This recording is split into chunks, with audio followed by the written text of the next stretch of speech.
So we're starting a new era of art history. This era of art history is the era that we look at right before we look at the Roman Republic and the Roman Empire. They are the sort of prehistoric Romans. Um, when we looked at Greece, we saw the civilization that happened before ancient Greece. So, just like ancient Greece, the Romans also have a pre civilization, and they're called the Etruscans. So, after you finish this lesson on the Etruscans, you should be comfortable with identifying the geographical era of the Etruscan people. You should be able to examine the origins of Etruscan art and culture. You should understand how and why the architecture and art of the Etruscans is different from that of the Greeks, and you should be able to understand the funerary customs of the Etruscan people. The Etruscans were the group of people who took control of Italy before the Romans. They were fishermen and they were highly skilled at seafaring and trading. They are the only urban civilization that we know of that came before the Romans. They had a city-state formation just like the ancient Near East, and their common language and religious beliefs and practices unite them as one people. We know that they all spoke the same language. We know that they all worshiped the same gods and that they all had the same beliefs in burial and cremation. So this is a map of Italy during the Etruscan times. You can see that Sicily is part of the Etruscan Empire, as well as a few islands to the east, Corsica and Sardinia. Uh, the names are all different in terms of towns, but eventually the Etruscans begin here in Tarquania and Severtari and Rome, and then eventually move power down south into Sicily and into the the eastern islands. So the Etruscans go through an Orientalizing period, just like Greece, uh, where Europe's emerging from the Dark Ages after the death of the Mycenaean kings. We don't exactly know what happened to the Greek prehistoric group of people. We just know that the collapse of the Mycenaean Empire uh, caused a Dark Ages to settle across Europe. During this time, when Europe begins to wake back up, um, Italy goes through this Orientalizing period. Um, During this time, the Etruscans are mining iron, tin, copper, and silver. And because of this, the Etruscans are able to establish thriving cities. They're trading internationally, and so they become a very strong empire who produce art, who have a common religion, and who leave sort of a strong trace behind before they're completely taken over by the Romans. This is a fibula. Fibulas were worn by both men and women, and they were used to fasten their garment at the shoulder. If you scroll to the next slide, you'll be able to see a picture of how the fibula was worn in ancient Rome. This particular fibula was probably never worn. We found it in a burial site. You can see it has 5 lions, indicative of trade to the Asian and Eastern areas of the world. The bottom has a special feature called granulation. Granulation is the process where they fuse tiny bits of metal to a work of art to create a beautiful decorative pattern. The Etruscans are big on pattern, and if you go to the slide after the next slide, you can see a close-up of what the granulation looks like. In this image, you see a fibula. A fibula was a pin that fastens a garment together at the shoulder. So the garment wraps around the back of the shoulder and up the front of the body. And then this fibula would have sandwiched the two pieces of fabric together. These fibulas were very common in Europe, and we see them used in prehistoric Greece or prehistoric Rome, as well as throughout the Roman Empire and into the Byzantine eras. They're used as an opportunity to don jewelry for the cloaks. They're used as a status symbol. Jewelry obviously contains precious gems and things like that. The Etruscan Empire begins making fibulas as metal workers. In fact, they are very, very skilled metal workers. So skilled that they're able to achieve something called granulation. Granulation are these little dots on the jewelry. Now, this that you're looking at is a close-up view or a honed-in view on part of the bottom of the fibula. The interesting thing about this is when you look at the detail of the granulation, which forms the frogs and ducks, has granulation to decorate the frogs and ducks. As well as you can see the mythological animals of the griffin. This detail is very fine, meaning that it's very small, and it's a very detailed craftsmanship. What you're looking at is a recreation of what a typical Etruscan temple looked like. You can see that there are some interesting new innovations in temple building. For one, when we were looking at ancient Greece, the temple had multiple points of entry because the stylobate went all the way around the temple. Now we see that there is a portico in place of the stylobate, and that you enter the temple from the steps in the front, and there's only one way to get into the temple. Still, priests and priestesses are the only ones allowed in the temple, and we see that the temple worship would have taken place outside of the temple. The columns are unique to the Etruscans. They were made of wood, not of marble, and the capitals are their own decorative innovation. There's a closed cella or naos, and they've moved their sculpture to the roofline. Again, at the roofline, you can see a love for pattern with the rickrack motif at the top and the alternating cylindrical motif that decorates the roofline or the pediment. This statue is made of terracotta.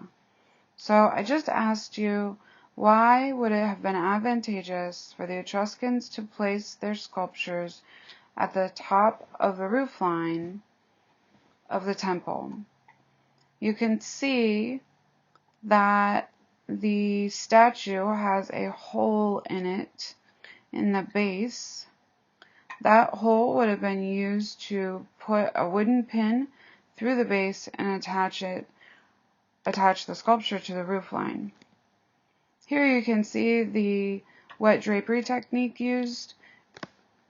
It is not the same type of wet drapery technique that we looked at in Greek sculpture, because stylistically it appears very flat, less billowy, but it still resembles the body underneath the garment. So we still refer to this type of treatment of cloth as the wet drapery technique, because you can see every muscle underneath the body and the form of the body underneath the clothing. The clothing seems to cling to the figure to reveal its shape. You can see that the terracotta figures were hollow inside, If you look at the arm, you can see the edges of the sculpture and the hole that was created from the hollowness inside. You can see that there's an emphasis on pattern at the base used to decorate the pattern. What I'm talking about here is the strut that goes in between the two legs of the sculpture. This is a sculpture of the god Apulu. Apulu is their Apollo god. We call this an open form statue. It just means that the arms and legs would have projected away from the statue. Here I'm just wanting to show you the likening of the way that the drapery wraps around the body, very similar to the Greek archaic style. The orientalizing style of the Etruscans also is comparable to the Greek chore figures. You can also see that the Etruscans use wet drapery technique. It looks different than the wet drapery technique of the Greeks. It looks more like the wet drapery technique of the archaic Greeks, but it is still considered wet drapery. It's a draping of the fabric that clings to the body and shows more of the body's shape or the muscle structure of the body underneath.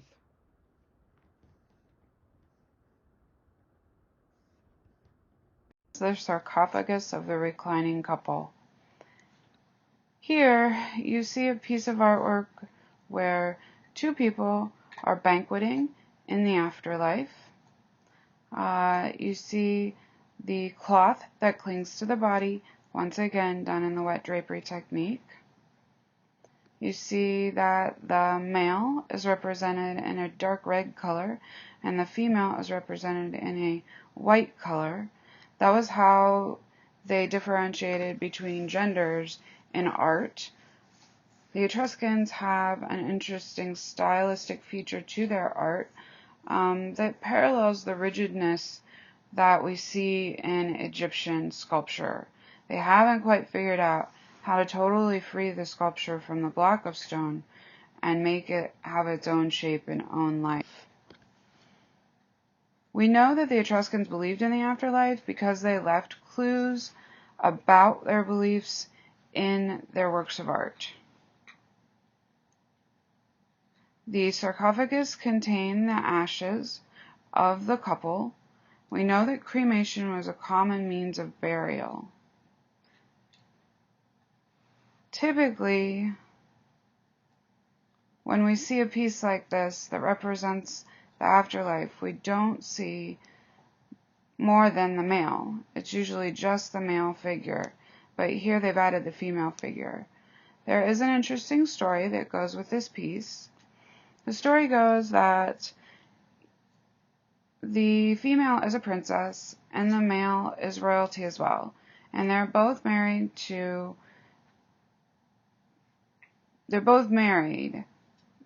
someone else, and they meet and they fall in love, and so they want to be together, and so they murder their spouses and then commit suicide so that they can be together in the afterlife. So the next few slides are from the necropolis at Tarkania, and this is a map from the necropolis at Tarkania, and you can see, just like in ancient Egypt, they have tombs that align a causeway. That's really where the similarities stop, though. The causeways in ancient Egypt were built with lots of stone monuments, whereas in Tarkania, most of the tombs are underground. This is a shot of the entrance to the necropolis at Tarkania. Tarkania is really famous for its painted tombs. They were dug into the rock, and they were only accessible by means of these exterior corridors that sort of jet up from the foundation. The tomb system at Tarkania was built for one couple, and so it only has one burial room. The rooms feature painted frescoes and relief sculptures that were important clues to their values and belief systems, their religious structure, and how they viewed the afterlife. Frescoes begin appearing in the 7th century BCE. But by the 6th century BCE, the tombs are completely covered with frescoes. The Etruscans love pattern, they love fresco painting, and we're going to see a lot of it in the tombs. The necropolis was mostly underground. You can see the sort of doors that jet up from the landscape. And it's only accessible through these entry doors that jet up from the landscape. The pods that you see actually in front of you, closest to the picture plane, really have nothing to do with the underground burial system. The only thing that I can figure out is that the person taking the picture couldn't take a picture of both entrance ways to the underground burial system without capturing the little pods. I have no idea what the little pods were used for, but I can't find any information as to what the pods actually, what their purpose was. So this is in the interior of the tomb of Argers in Tarkania. It's dated 520 BCE, and I promised you a fresco painting, and here you are, a fresco painting. When we look at this fresco painting, we can see many clues as to what the prehistoric Romans believed. So the men that you see facing parallel to the picture plane in the back, that have a hand that touches the forehead and a hand that's outstretched towards the door, are giving a salute of honor to the person who is deceased. The hand placed on the forehead is a salute. The arm placed towards the door is a symbol of grieving. They guard the door to the underworld that you see right in front of them. To their left, there's a man in purple, and we think that man in purple was actually the man who they are honoring. It is the man who the tomb was built for. Next to the man in purple are two men on the long wall having a wrestling match. That wrestling match was a match that honored the deceased. We know that sacred sports were common in the ancient world. We know that they were common with the Greeks. We know that they were common with the prehistoric Greeks, the Minoans. And so these two men are wrestling. They're wrestling nude. And we think that it was a sacred sport and part of the ceremony that honored the man who died. You can see the Etruscans' love for patterning, and they have a love of naturalism. You can see the birds that fly above the two men that are having the sacred sports ritual. You see the line work at the top of the ceiling, as well as at the bottom, a register or a band that goes all the way around the lower part of the room. That's just a solid color.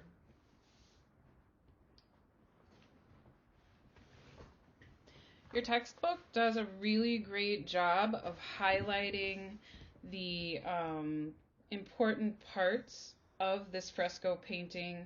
It highlights the door that guards the underworld. It highlights the men and the salute that they do to the grieving. So I highly encourage you to look in your textbook to see these small details of the fresco.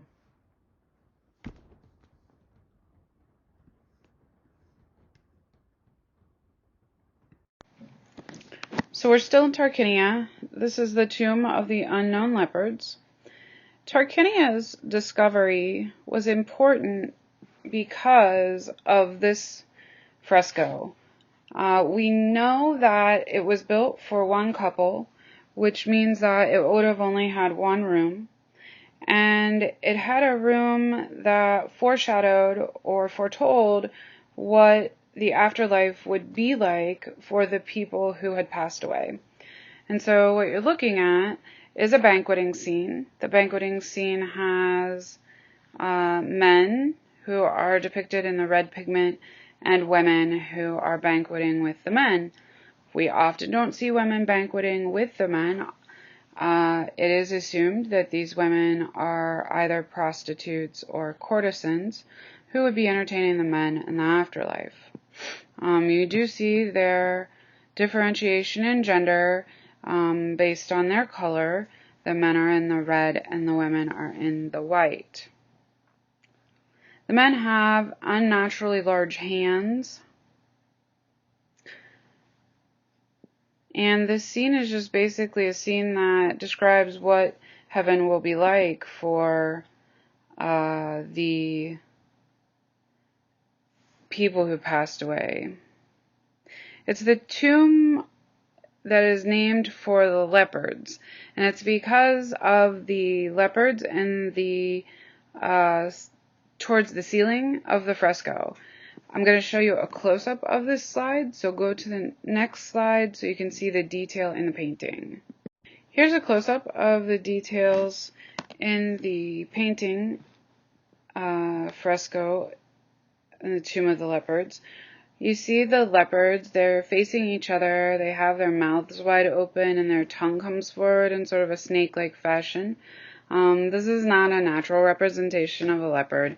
We think that the leopards were mythical creatures because of their elongated tongues and elongated style body. You still see the Etruscan love for patterning. The banqueting scene, the crisscross pattern is indicative of a tablecloth. The women wear dresses and the men are clothed from the waist down. Those are the people who have arrived into heaven. The nude men are working or serving the banquet. We see how odd-shaped the hands are of the men. We don't know if that's because they typically were the heavy lifters and the haulers and the workers of society, or if it was just simply a stylistic feature of their art. But we do know that these type of frescoes were really important to the Etruscan society. In Etrusca, we see that all of the people believe in one central belief system. And so because their belief system unites them, it creates a stronger society. So one of the things that's really fascinating about the murals at Tarquenia is that you can see their belief system thoroughly in their fresco work. Here in this particular mural, you see a mural that represents the Etruscan belief system and the Etruscan belief in the afterlife. So you've got this guy who climbed up to the top of a mountain and he dives off the side of the mountain into the sea where a fishing boat of men wait for him to carry him off into the afterlife. They're there to help him journey through the sea into the afterlife. You see the Etruscan love for patterning at the top, where you see these circles that the birds fly underneath of. The naturalism that's in this particular mural is really interesting in that it depicts the natural world around the man. It has a volcano, it has a mountain. Well, I say a volcano because you've got this organic figure that looks as if it's erupting there in the middle, but you see that he's climbed up the mountain and is diving off of the mountain into the natural sea. And then the birds fly around him. The artist gets a sense of atmospheric perspective. It's not really amazing atmospheric perspective, but you do get a sense of what's in the foreground, what's in the middle ground, and sort of what's in the background.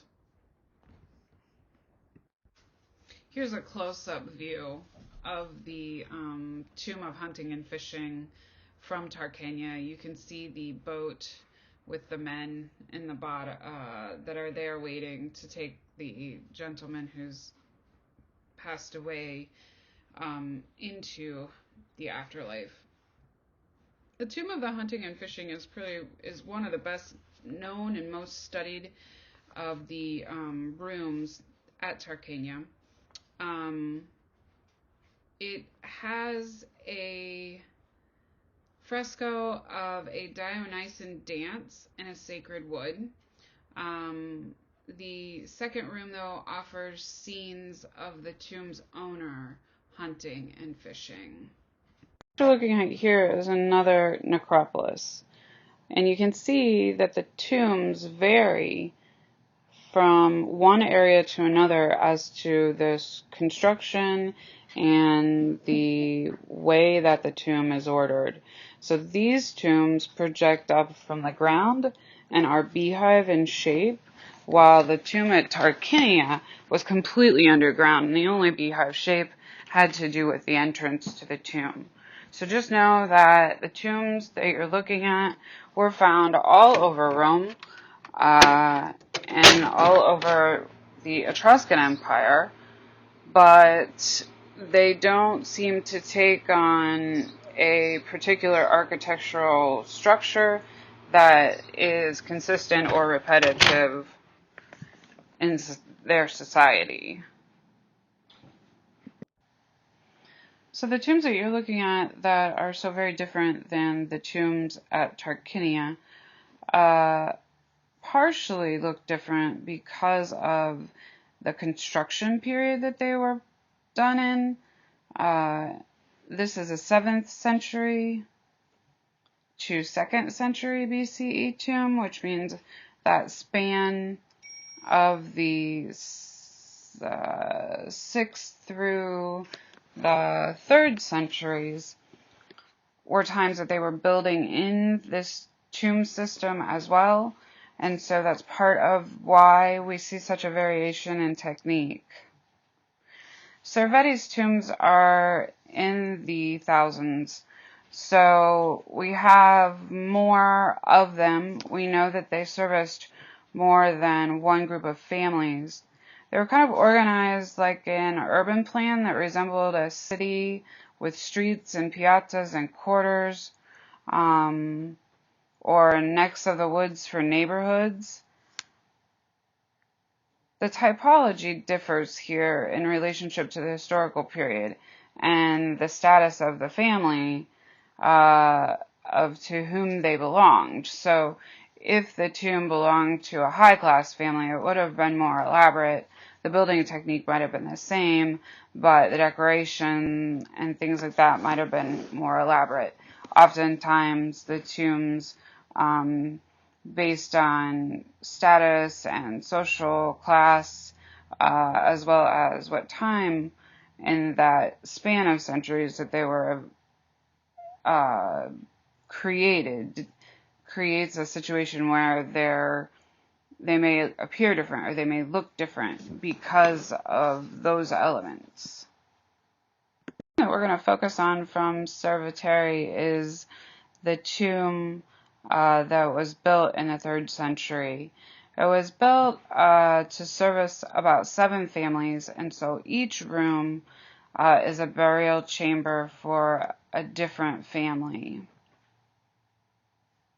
Right here, what you're looking at is the footprint of the order of the rooms. So this is the interior of the tomb at Severteri in Italy. It was completed in the 4th century BCE, and it's accessible by way of long staircase that's dug into the rock. That long staircase runs into this room pictured here. The ceiling is supported by 2 columns. The columns have capitals that are significant and unique to Etruria. The capitals, like if I were to show you a slide of this on a test, the capitals are just simply Etruscan. 13 matrimonial funerary niches fill the space. So these rectangular windows that you see that line the exterior walls were rooms for each family. They held funerary urns that held ashes in them for the people, held the cremation ashes. And they were placed in these rectangular spaces. And then the tomb is decorated with all the necessities that are needed to be successful in the afterlife. You see red pillows and domestic objects, animals, lots of farming equipment decorating the columns. You see a way to bake bread, a way to, or the column to the right is all the items that you would need to bake bread. The column to the left are items that you would need to grow the wheat. And so we know that a lot about Etruscan life because we know that they envisioned heaven as being a mirror of what is here on earth. It's what they know. This is really the perfect cross-section of a well-to-do Etruscan family in the 4th and 3rd centuries in Italy. This is the interior of the tomb of the shields and chairs at the necropolis in Severteri.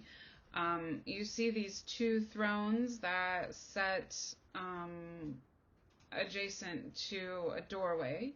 The 2 thrones at one time, we think, had terracotta sculptures sitting in the throne. You see the burial chamber there, the elongated rectangular burial chambers there, and then the circular shields that are on the walls. All of the objects that you see on the walls are done in relief sculpture. And we know that the statuary that sat on the chairs was made of terracotta, just like the statuary that sat at the roofline of the temples. Late Etruscan art brings about these sculptures. You see lots of repetitive patterning within the sculpture. We've talked about the repetitive patterning that was a love of the Etruscans in the frescoes. Now we see it in the sculpture. These sculptures were made of bronze, so they were made in the lost wax process, and they often were composite creatures that were mythological, that had many different creatures sort of all compiled into one. You see that it's sort of the head of a lion, or some people see a baboon. You see the mane of an animal. Some people feel that the body is a wolf. The tail is a serpent, but the paws are definitely a large cat or wolf. And then sticking out the side of the ribs is some sort of goat animal. These type of sculptures were favored when the Vatican decides that he loves one of the Etruscan sculptures from antiquity and takes it back to the Vatican. Western art history has long associated this work of art with the Etruscans. Recently, there have been lots of claims that the work of art is not Etruscan at all, but the art historical discipline feels that this particular work of art is Etruscan due to the visual hallmarks that align with those stylistic features of the Etruscan works of art. You see the heavy patterning in the mane and in the ridge at the back spine and down the tail. There's a sense of linear quality in the details of the body, especially in the rib cage where you see the emaciation of the wolf. She's watchful. She's watching over the twins, Romulus and Remus. We think that the twins were added later after the Vatican brought the sculpture back to the Capitoline Hill. The sculpture really becomes famous because of Pope Sextus IV, who buys the statue and moves it to the Capitoline Hill. Initially, it stood in the 15th century facade of the palace, but then it was transferred to the inside of the palace because Michelangelo redesigns the front facade of the palace. At that time, the twins are then added, and some people feel that Polaiuolo was the one who designed the twins, but based on the casting process analysis, it's suggested that this actually dates back to the Middle Ages. So in the end, we don't really know what time period the work of art was made in. However, we do know that the stylistic features align with Etruscan art. It has become known as an important symbol to Rome because it tells the origin story of Rome. So my suggestion to you, if this interests you, is to do a little research and find out what the origin story is that is associated with the Capitoline wolf. In late Etruscan art, we see lots of focus on metal work, like the chimera, like the Capitoline she-wolf, and like in the containers that I'm showing you here. These containers were created to keep women's toiletries in. It focuses on sort of a refined style, a sense of elitism. And because of that, we see that there was some sense of social class structure in Etrusca. The incising that you see on the containers depicts the Greek story of the expedition of the Argonauts to attain the Holy Fleece. This piece is a reflection of wealth. It is made of a material that would have cost quite a bit of money, and then with the very detailed drawing and the incising of the container, we know that it was made for someone who was wealthy, because only someone who was wealthy could have afforded such intricate and detailed work of art. The incising is done with a burin that would have scratched or marred the surface of the metal, and then some sort of material was placed on the metal to bring out the design from the incising. I've shown you two pictures here because I kind of wanted you to see how, depending on how you light the object, depends on how your photograph comes out. So the photograph on the left shows you all that little detail that we can't see in the photograph on the right, even though they are the exact same work of art. So, just a sort of perspective there to show you that it really depends on who's taking the picture as to how the art reads from a textbook or from an image online. This is the sarcophagus of Lars Poulena. Remember that the Etruscans practiced cremation, so it would have been an urn that held his ashes. You are looking at a relief carving on the side of the sarcophagus with demons swinging hammers and demons with wings. Your textbook claims that the demons are there to ensure safe passage of Lars' soul from this world into the underworld. You can see that Lars Poulena is represented in a very realistic way and more naturalistic way. We're still seeing the wet drapery technique in the clothing. You can see the linear treatment of the fabric as he lays across the sarcophagus. He is banqueting in the afterlife. But you can see that his face is kind of pudgy. He's got this pudgy little tummy that rolls out onto the lid of the sarcophagus. His hands on the right hand are a little less chunky looking, but the left hand has a really odd deformed shape. The fact that the naturalism is becoming so prominent is a sign that the Etruscan Empire is getting ready to fall. Lars was a successful businessman. He obviously had quite a bit of money, but he was still a portrayal of a middle-class man. You can see that his face has age lines. He's got a saggy double chin. His neck kind of has some sagginess to it. The fabric on the top of the sarcophagus lid is represented by these scalloped lines like a pillow would make if you saw the edge of it and someone was laying on a thin pillow.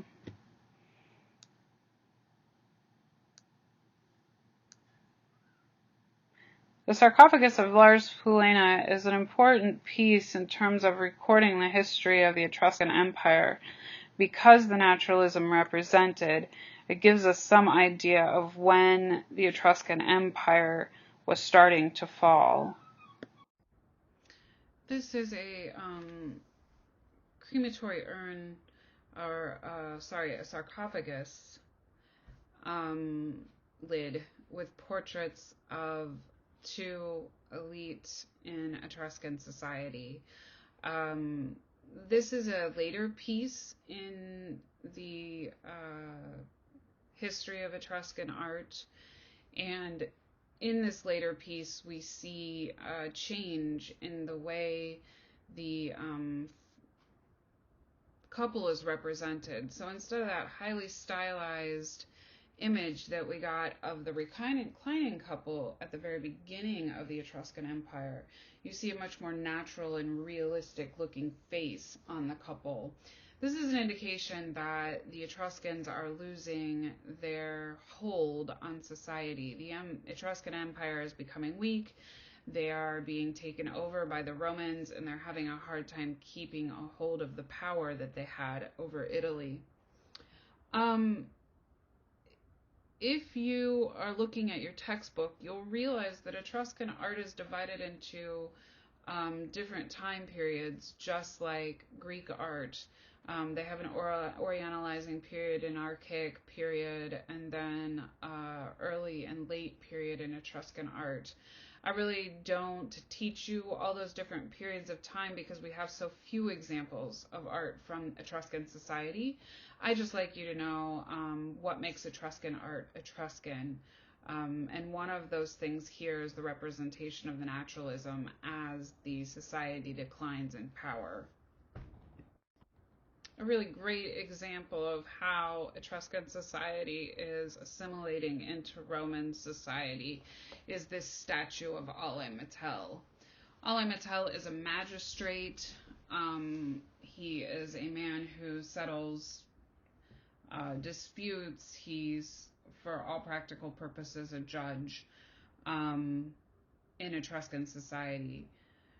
Etruscan artists are still very skilled long after the height of the empire dies down. By the time this piece was made, the Romans dominated the Etruscan Empire.